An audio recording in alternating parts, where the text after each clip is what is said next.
말씀은 요한복음 1장 16절부터 17절까지 말씀을 함께 공독하겠습니다. 우리가 다 그 충만한 데서 받으니 은혜 위에 은혜로라. 율법은 모세로 말미암아 주어진 것이요 은혜와 진리는 예수 그리스도로 말미암아 온 것이라. 아멘. 나쁜 일이 계속적으로 연속적으로 일어나면 우리는 설상가상이다. 우리가 나쁜 일이 점점 더해진다라고 말합니다. 엎친데 덮친다. 그런데 좋은 일이 더해지는 것을 금상첨화라고 합니다. 비단에 아름다운 꽃을 그려놓은 것처럼 좋은 비단에 꽃이 더 아름답게 만드는 금상첨화. 오늘 본문의 말씀이 금상첨화와 같습니다. 은혜 위에 은혜더라. 좋은 것에 좋은 것이 더해진다면 얼마나 풍성하겠습니까? 올 한 해 저 여러분의 삶에 좋은 것에 좋은 일이 더해지는 은혜가 있기를 소망합니다. 아멘. 은혜 위에 은혜가 좋은 건데 그 은혜 위에 은혜가 더해집니다. 요한복음 1장 14절에 말씀이 육신이 되어 우리 가운데 오신 예수 그리스도 안에 그 안에 있는 영광 속에 은혜와 진리가 충만하다고 말합니다.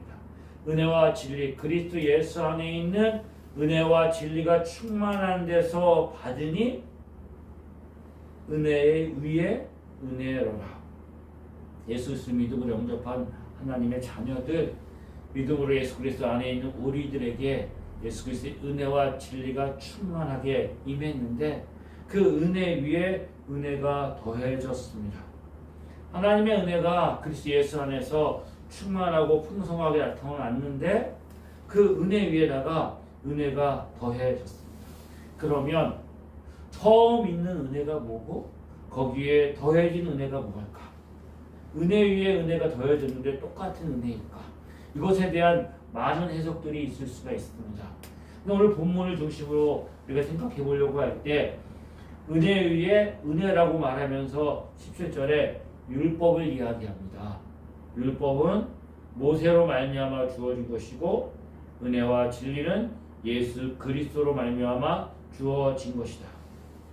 율법은 모세로 말미암아 주어진 거고 은혜와 진리는 예수 그리스도로 말미암아 주어진 것이다. 율법은 구약 성경을 상징하고 은혜와 진리 예수 그리스도는 신약 성경을 설명하는 것이다. 그래서 구약에는 은혜가 없고 율법만 있고 예수 그리스도 말미암아 시작되진 신약이 와서야 하나님의 은혜가 주어졌다고 생각을 하는 사람들이 있습니다. 구약은 율법의 시대고 신약은 은혜의 시대다. 그래서 구약의 하나님은 율법의 하나님이기 때문에 죄에 대해서 심판하시는 무서운 하나님. 그리고 신약의 하나님은 예수 그리스도로 말미암아 우리를 사랑하신 사랑과 은혜가 풍성하신 하나님. 이렇게 구약과 신약을 나누어 놓습니다. 그런데 그렇지 않지요. 구약이나 신약이나 하나님은 동일하신 하나님입니다. 구약 성경을 읽어보면 율법이 나타나지만 그 구약 성경을 모든 전면에는 하나님의 은혜가 아니면 설명할 수가 없습니다. 신약뿐만 아니라 구약에도 하나님의 은혜가 가득 차 있습니다. 하나님이 이스라엘 백성들을 애굽에서 종살이하고 있었던 이스라엘 백성들을 모세를 통해서 그들을 출애굽하고 시내산에 모이게 하십니다. 시내산에서 그들에게 언약을 맺으십니다. 나는 너희 하나님이 되고 너희는 나의 백성이 되고, 그리고 모세가 그 언약의 그 계명을 받으려고 시내산에 올라가지요. 시간이 지나고 날이 점점 지나가는데 모세가 내려오지 않습니다. 백성들은 두려워합니다. 모세가 죽었나 보다. 그러면서 아론을 부추겨가지고 아론이 어떻게 하지요? 금송아지를 만듭니다. 금을 모아서 금송아지를 만들어 놓고 이 금송아지가 너희를 애굽에서 인도해낸 여호와 하나님이라 라고 말하며 거기서 축제를 벌입니다. 예배가 아니지요. 축제를 벌이는 것입니다. 십계명을 받아 내려오던 모세가 그 광경을 보고 분노해서 그 돌판을 던져버리고 그 돌판이 쪼개져 버립니다. 하나님 앞에 범죄한 이스라엘 백성들을 두고 모세는 하나님 앞에 은혜를 구합니다. 하나님 앞에 은혜를 구합니다. 이들을 용서해 달라고 은혜를 구합니다. 그리고 한 걸음 더 나가서 하나님의 영광을 보여주기를 간구하지요.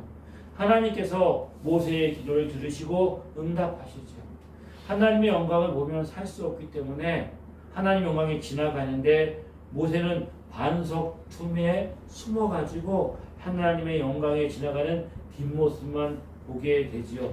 그때 하나님은 모세에게 자신의 할 이렇게 말씀하십니다. 여호와께서 구름 가운데 강림하사 그와 함께 거기 서서 여호와 이름을 선포하실세 여호와께서 그의 앞으로 지나가시며 선포하시되 여호와라 여호와라 자비롭고 은혜롭고 노하기를 더디하고 인자와 진실이 많은 하나님이라. 구약의 하나님이 어떤 하나님이라고요? 은혜로운 하나님이십니다. 자비로운 하나님이십니다. 노하기를 더디하시고 인자와 진실이 많으신 하나님이십니다. 은혜로운 하나님. 이 은혜가 모세에게만 임한 것이 아니라 그 하나님 앞에 우상을 섬겼던 이스라엘 백성들에게도 하나님의 은혜가 임합니다. 그들을 진멸하지 않고 하나님의 약속을 이루시지요. 은혜는 받을 자격이 없는 사람에게 거저 주시는 호의입니다. 나는 받을 자격이 하나도 없습니다. 내가 행한 것도 없고 자랑한 것도 없고 도리어 나는 범죄하여서 하나님을 노하게 만들었는데 받을 자격이 없는 자에게 베푸시는 하나님의 은혜, 이것이 하나님의 은혜입니다. 하나님은 인자하신 하나님이십니다. 긍휼을 베푸시는데 한없이 긍휼을 베푸시는 하나님, 끝없는 사랑, 무궁한 사랑으로 사랑하시는 그 하나님을 범죄한 이스라엘 백성들에게 하나님의 은혜의 하나님을 드러내십니다. 전혀 자격이 없는 자에게 베푸시는 하나님의 은혜입니다. 은혜가 주어졌습니다. 언제 우리에게 은혜가 주어졌을까요? 우리가 하나님을 믿기로 작정했을 때 그때 비로소 우리에게 은혜가 주어졌을까요? 내가 뭔가 선한 일을 행하고 율법을 지키고 뭔가 내가 어떤 하나님 앞에 내 자신을 내세울 만한 자격이나 조건을 갖추었을 때 하나님의 은혜가 임했을까요? 아니지요. 하나님의 은혜는 영원전부터 하나님의 안에, 은혜로운 하나님 안에 담겨 있었습니다. 이 땅에 존재하는 모든 것이 시작되어질 때 하나님의 은혜로 시작되었습니다. 그런데 모세에게 하나님이 율법을 주셨습니다. 모세를 통해서 이스라엘 백성들에게 율법을 주셨어요. 하나님이 모세에게 이스라엘 백성들에게 율법을 주셨는데 그 율법이 나쁜 걸까요? 아니면 선한 걸까요?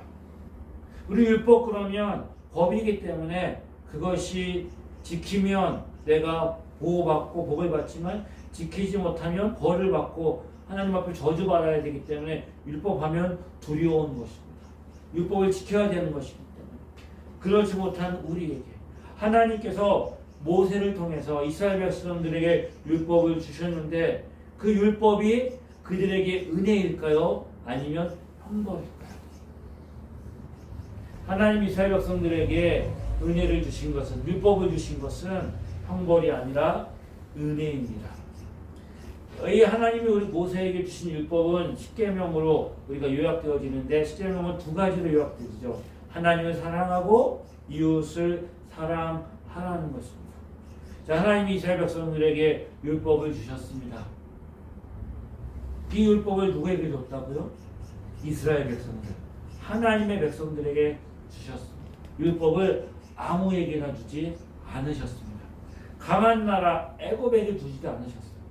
아수르나 바벨론이나 로마나 강한 나라들에게, 이 세상에 있는 사람들에게 율법을 주지 않으셨습니다. 누구에게 주셨다고요? 택한 백성, 하나님의 백성에게 율법을 주셨습니다. 이스라엘 백성들이 율법을 받은 이유는 그들이 하나님의 택한 백성이기 때문입니다. 하나님이 그들을 많은 민족 중에 불러서 그들을 하나님의 백성으로 삼으셨습니다. 나는 너희 하나님이 되고 나는 너희는 나의 백성이 될 것이다. 나는 전능한 하나님이다. 천지 만물을 말씀으로 창조하신 하나님, 모든 역사를 주관하신 전능하신 하나님이, 그 하나님이 자기 백성으로 그들을 부르셨습니다. 그게 뭐예요? 하나님의 은혜입니다. 구별하여서 부르신 하나님의 백성, 그게 바로 은혜인 거죠. 은혜로 부름을 받았습니다. 그런데 그 은혜로 부름 받은 하나님의 자녀들에게 주어진 율법이 어떻게 은혜가 아닐 수 있을까요? 그런데 우리는 하나님 율법을 주신 것을 은혜라고 생각하지 않습니다. 율법을 지켜야 복을 받는데 율법 지키는 게 너무나 어려우니까 율법보다 복음만, 사랑만, 이런 것만 우리는 은혜라고 생각합니다. 그런데 이 율법에 대한 온전한 이해가 없으면 하나님의 복음에 대한, 그리스도의 십자가의 복음에 대한 하나님의 사랑을 온전히 깨달을 수가 없습니다. 율법도 하나님이 주신 거예요. 은혜도 하나님이 주신 거예요. 하나님이 주신 것이기 때문에 선한 것이고 그것은 은혜입니다. 하나님은 이스라엘 백성들에게 율법을 온전히 지키기를 요구하십니다. 율법은 지켜야 하는 거예요. 그런데 이 율법을 지킬 수 있는 사람이 있을까요? 성경을 통해서 수많은 믿음의 사람들이 나오는데 그 믿음의 사람들은 다 하나님이 주신 율법을 온전히 하나도 빠지지 않고 다 지켜서 의롭다함을 받았고 하나님의 사람으로 부름을 받았을까? 아니지요. 그렇게 할 수 있는 사람은 한 사람도 없습니다. 그러면 지킬 수 없는 율법을 하나님이 왜 주셨을까? 그 율법을 주신 거는 너희가 율법을 잘 지켜서 구원받으라고 주신 게 아니라는 거예요. 율법의 목적이 그게 아니라는 거예요. 하나님 율법이 요구하는 것, 그게 너무나 완전하고 너무나 높고 너무나 그것은 완벽한 것이라 어느 누구도 그 율법을 지켜서 하나님 앞에 의롭다움을 얻을 수 없고 구원을 받을 수가 없는 거예요. 그러면 왜 하나님이 율법을 주셨을까? 그 율법을 통해서 내가 누구인지를 알라는 거예요. 내 자신이 누구인지를 깨달으라는 거예요. 하나님 나를 택하셨고 하나님 나에게 율법을 주셨음에도 불구하고 나는 연약하고 내 안에 있는 죄성으로 인하여서 나는 이 율법을 온전히 지킬 수 없는 사람이에요. 그 율법을 온전히 지키지 못하면 어떻게 돼요? 심판받고 형벌받고 저주받을 수밖에 없는 거예요. 그러니까 그때서야 비로소 우리가 무엇을 깨닫게 되는 거예요? 하나님의 은혜가 필요한 것을 깨닫게 되는 것이죠. 율법은 마치 거울 같아서 거울을 통해서 내 자신이 어떤 모습인지를 보는 거예요. 내 머리가 헝클어졌는지, 얼굴에 뭐가 묻었는지, 눈곱이 끼었는지, 내 옷이 똑바로 입어졌는지 거울을 보면 내 자신을 알게 되는 거잖아요. 하나님 율법을 주신 이유는 율법을 지키나 안 지키나 보고 율법을 지키지 못하면 심판받고 벌 주기 위해서 주신 게 아니라 율법을 통해서 하나님의 은혜가 무엇인지, 율법 앞에 서면 우리는 우리의 무능함과 우리의 한계와 우리의 연약함과 우리의 부족함이 무엇인지를 보게 되는 것입니다.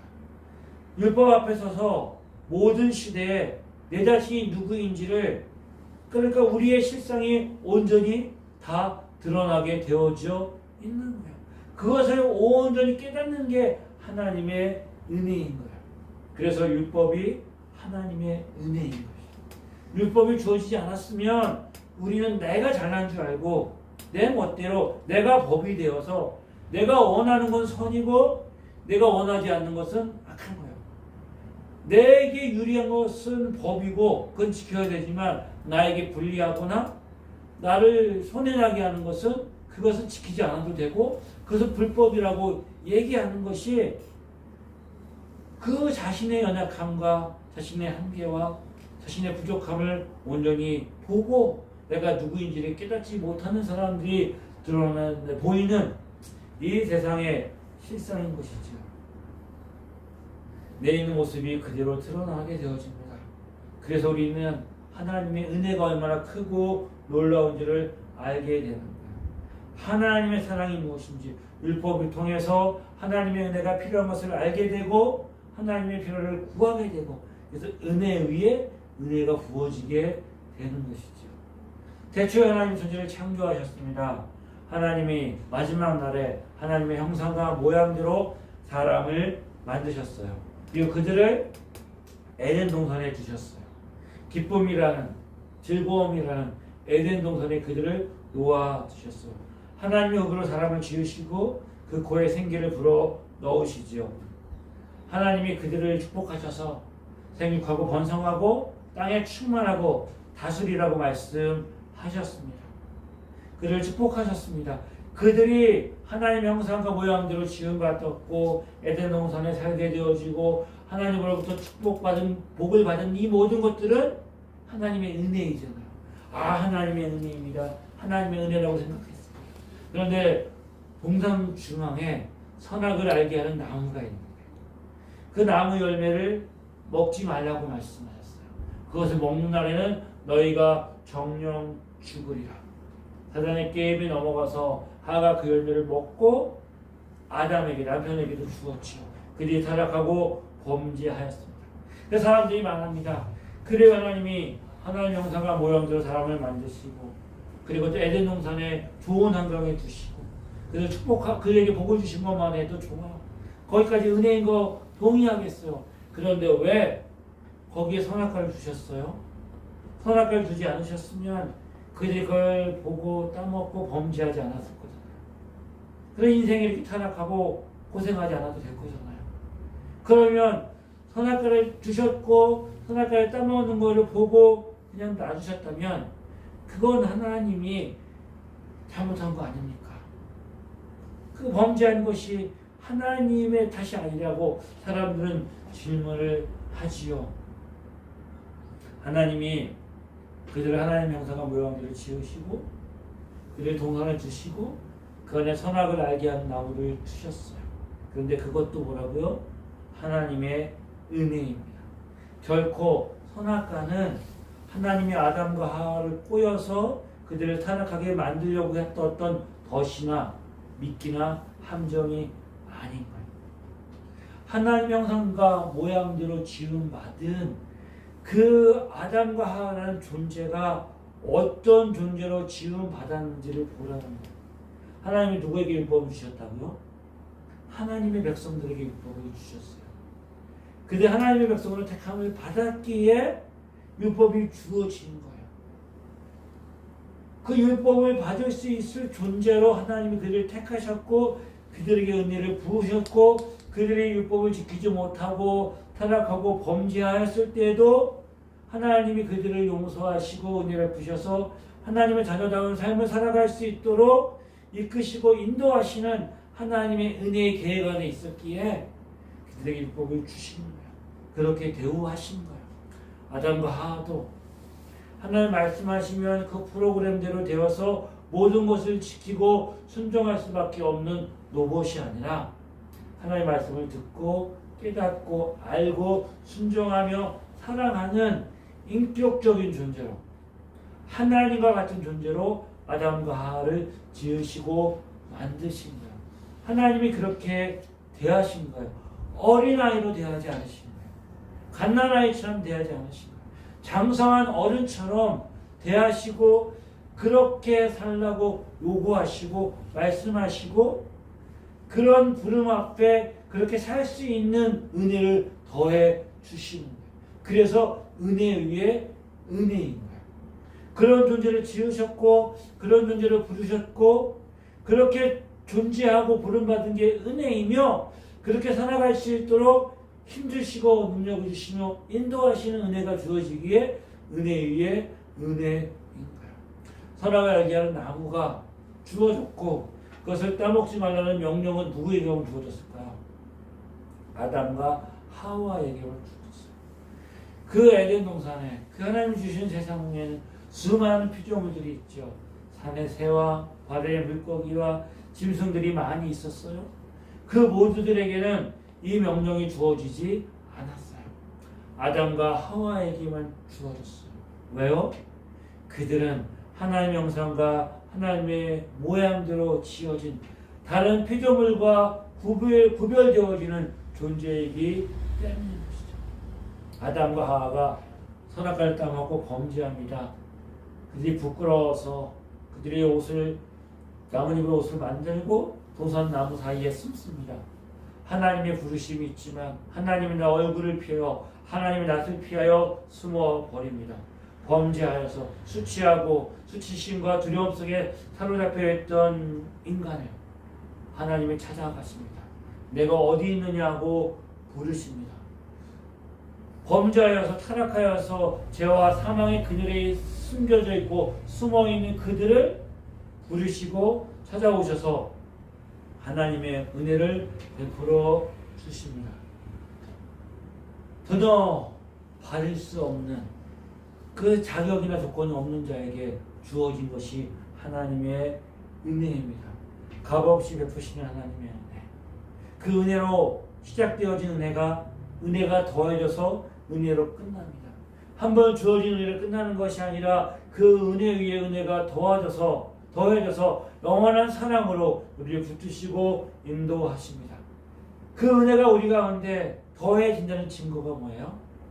은혜와 진리가 되신 예수 그리스도가 우리 가운데 오셨습니다. 말씀이 육신이 되어 우리 가운데 오셨고 그 예수님이 십자가에 죽으시고 부활하심으로 그리스도 영인 성령으로 영원히 우리와 함께 하십니다. 예수 그리스도로 말미암아 하나님의 은혜와 진리가 더 풍성해진 것이에요. 그래서 복음만이 하나님의 은혜인 것이 아닌 거예요. 율법이 주어진 것도 하나님의 은혜인 거예요. 율법을 통해서 우리의 연약함과 우리의 한계와 우리의 죄성이 드러남으로 인하여서 그런 자리에게 주어진 예수 그리스도의 십자가의 은혜와 능력과 사랑이 더 풍성해지고 더 충만해지는 것이죠. 우리에게 늘 좋은 일만 있지 않습니다. 율법 하면 어떻습니까? 딱딱해요. 좀 무거운 느낌이 들잖아요. 율법 하면 뭔가 우리를 무겁게 만들고 힘들게 만들고 지치게 만들고 억누르게 만드는 것처럼 느껴지게 되어져 있어요. 율법 안에 우리 한계가 드러나는 것처럼 우리 인생 가운데서도 나의 한계와 나의 연약함이 드러나는 일들을 만나게 됩니다. 율법을 통해서 내가 죄인인 것을 깨닫게 되는 것처럼 우리 삶에서도 내가 어쩔 수 없이 내가 죄인이구나라는 것을 깨닫고 탄식하는 순간을 만나게 될 것입니다. 율법 앞에서 나의 한계와 연약함이 드러나는 것처럼 내 삶에 나의 한계와 연약함이 드러나는 순간들을 만나게 될 거예요. 그 자리를 만나게 되는 그 순간 우리는 그것이 하나님의 은혜라는 것을 깨닫지 못하는 거예요. 그것은 하나님의 은혜라고 생각지 않는 거예요. 그래서 탄식하고 원망하고 불평하고 짜증내며 하나님 왜 나를 이렇게 하나님 왜 사랑하십니까? 이런 탄식과 이런 고백을 쏟아내게 되는 거죠. 왜 거기에 하나님의 은혜가 없다고 생각하는 거예요. 아니 율법이 주어진 것이 하나님의 은혜인 것처럼 내 자신이 어떤 존재인 것을 보고 알고 깨닫게 되는 그 순간 하나님의 은혜가 나한테 임한 거예요. 왜요? 그 순간 우리가 깨닫게 뭐예요? 내게 소망이 없고 하나님께 소망이 있다고 하나님을 더 의지하고 하나님을 붙들고 하나님을 더 가까이 찾게 되어지는 주의 성령의 인도하심이 우리 가운데 임하는 순간이기 때문인 것이죠. 그래서 그 하나님의 은혜를 깨닫게 되어지면 정말로 하나님을 더 의지하고 신뢰하게 될 뿐만 아니라 이런 나를 택하신 예수 그리스도의 은혜와 사랑에 대해서 감격하며 찬양할 수 있게 되는 것이죠. 내 마음대로 내 뜻대로 되지 않는다고 해서 하나님의 은혜가 메마른 것이 아니에요. 내가 실수하고 내가 실패하고 내가 넘어진다고 해서 하나님의 은혜가 나를 떠나는 것도 아닌 거예요. 그 순간 하나님이 그 순간에도 하나님이 나의 하나님이 되시기에 내 모든 일들이 하나님의 은혜가 있기에 내가 죄인 중에 개수라고 고백하는 그 순간에도 하나님의 은혜가 나와 함께하고 있기에 나는 은혜 위에 은혜를 더하시는 그 충만한 은혜 가운데 나가고 붙들고 설 수 있는 것입니다. 그래서 우리 삶의 모든 것이 하나님의 은혜가 아닌 것이 없는 거예요. 어떤 순간이라도 하나님이 나를 떠나지 않고 그 하나님의 손길 안에 이루어지시고 있는 일이기 때문에 우리는 넉넉히 하나님의 은혜를 누리며 살 수 있는 거죠. 내 삶이 하나님의 은혜입니다. 아멘. 우리의 시작이 하나님의 은혜입니다. 내가 제사함 받은 것도 하나님의 은혜입니다. 내가 의롭다함을 받은 것도 하나님의 은혜입니다. 내가 거듭나서 하나님의 자녀가 된 것도 하나님의 은혜입니다. 내가 하나님의 은혜로 구원받은 하나님의 자녀가 그리스도의 은혜 안에서 거룩하고 자라게 되는 것도 하나님의 은혜입니다. 내가 그리스도의 사랑 안에서 주의 일을 행할 수 있도록 은사와 능력을 베풀어 주시는 것도 하나님의 은혜입니다. 내 삶을 강건하게 만들고 내가 주님 오시는 그날까지 내 삶이 인도되어져 가는 것도 하나님의 은혜입니다. 내가 약하지만 사도 바울이 고백처럼 나에게 이르시기를 내 은혜가 내게 족하다. 하나님 주시는 은혜가 내게 족한 거예요. 왜? 은혜 위에 은혜가 더해지기 때문인 것이죠. 이는 내 능력이 약한 데서 온전하여 짐이라 하시니라. 그러면 도리어 크게 기뻐함으로 나의 여러 약한 것들에 대하여 자랑하리니 이는 그리스도의 능력이 내게 머물게 하려 함이라. 내가 약한 것 그것을 깨닫는 것도 하나님의 은혜인 것입니다. 우리 삶의 모든 것들 주님 오시는 그날까지 내 삶이 더해지는 것, 제가 더한 곳에 은혜가 더욱 넘쳤도다. 사망이 왕노를 타던 곳에 제가 들어와서 사망이 왕노를 탔지만 은혜가 들어와서 의로 말미암아 왕노릇하게 될 것이다.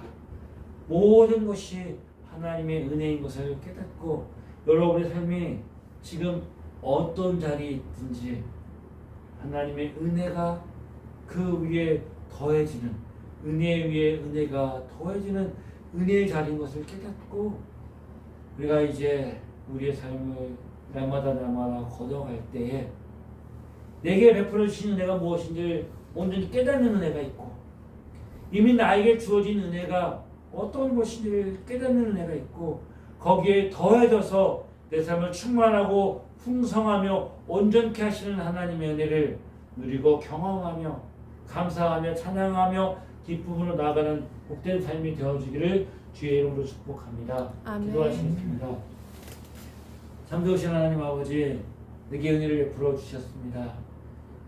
죄와 사망과 죽었던 우리를 구원하셔서 하나님의 자녀로 불러주셨습니다. 그 위에 성령 하나님으로 말미암아 날마다 더하시는 하나님의 은혜가 있습니다. 영원 무궁토록 더하시는 하나님의 은혜에 우리가 살아가는 것을 깨닫고 우리가 그 은혜를 더 사모하며 간절히 바라보며 그리고 우리에게 주어진 그 은혜를 누리며 증거하며 선포하며 자랑하는 하나님의 자녀들 되게 하여 주옵소서. 아멘. 예수님의 이름으로 기도드립니다. 은혜와 하나님 아버지의 크신 사랑하심과 성령님의 인도하심이 하나님의 은혜 받고 하나님의 은혜를 더 사모하며 하나님의 은혜를 갈망하며 믿음으로 살기를 소망하는 주의 자녀들 위해 지금부터 영원히 함께 하시기를 간절히 축원합니다. 아멘.